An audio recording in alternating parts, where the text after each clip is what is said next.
And early voting has begun across North Carolina just in the last 30 minutes. A lot of races on the ballot this year, including a powerful U.S. Senate seat. WCNC Charlotte's Destiny Richards is live this morning in Gastonia as that early in-person voting begins. And Destiny, we know that one of those U.S. Senate hopefuls says he will be among the first to vote there.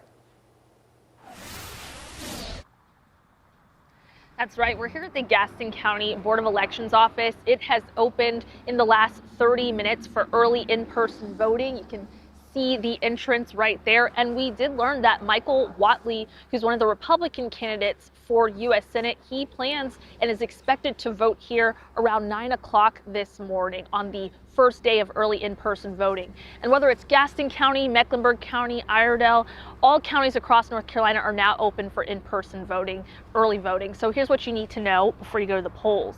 According to the North Carolina State Board of Elections, early voting runs today through Saturday, February 28th, with polls closing on that day at 3 p.m.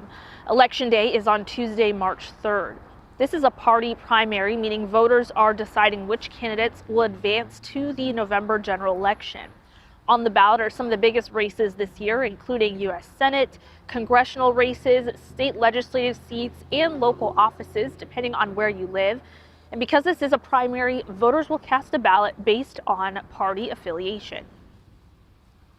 If you're unaffiliated, you get to choose whether or not I want to vote in the Democratic primary or the Republican Party. Not both, you get to choose one or the other. And it's just for that day. It doesn't change your registration. It just says that you want to vote in the Democrat or Republican primary.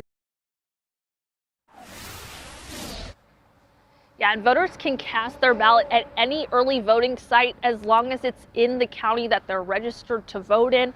Also, make sure you check hours. They could be different depending on what county you're in, but most should be open for early in-person voting through 7:30 p.m., 8 to 7:30 p.m. Monday through Friday. And then on that last day, again, February 28th, a Saturday, closing at 3 p.m.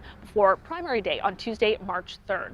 So there's a lot of information, of course. You want to make sure you bring your photo ID. That is required to vote everywhere across the state. But for more information about those early voting site locations, the hours, if you want to check a sample ballot to know what you'll be voting for, all of that information is on the State Board of Elections website. We have a link to that page where you have all that information on this story in the WCNC News app. I'll send it back to you guys for now, live here in Gaston County. Always a good idea to look at a sample ballot ahead of time so you don't get any surprises when you go on the ballot and you say, I don't recognize this person.